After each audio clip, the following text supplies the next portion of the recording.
Today's show, it's all about accidents that could happen when you least expect it. And joining us now to talk about just a few is our good friend and editor-in-chief of Reader's Digest, Liz Vaccarello. Welcome back, Liz. Thank you, guys. Welcome to be here. So you always come on the show loaded with great tips. I know.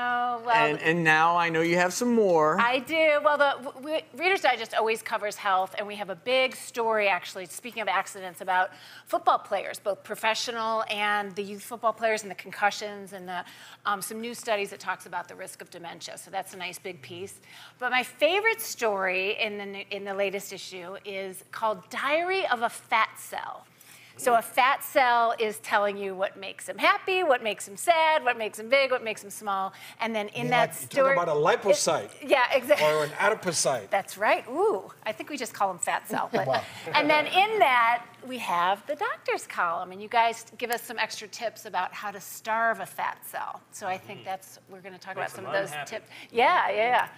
We want them to go away. That's what we want. And so let's go through some of those.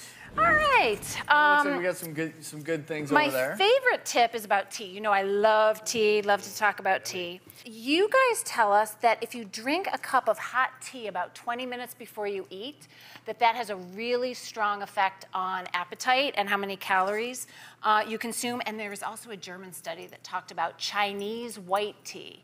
And how that actually slows down the accumulation of new fat cells and reduces the ones that you have. So tea is all good. So white tea before you eat a meal, or even, quite honestly, if you don't have tea, just drinking a glass of water 20 minutes before you eat a meal, you're going to eat potentially fewer calories. Yeah, that sense of fullness. Soup, they say the same thing about soup.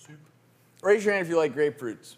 Oh, yeah. I love my grapefruit. favorite. Yeah. You don't? I don't like grapefruit. Really? I love the smell of grapefruit. My perfume is a grapefruit smell to it, yeah. So, but it's actually the smell, the scent of grapefruit that has an effect on appetite. So, and it also boosts metabolism just a little bit.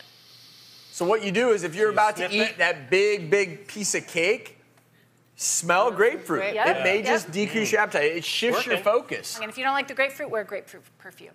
There you go. That's what I do. Okay.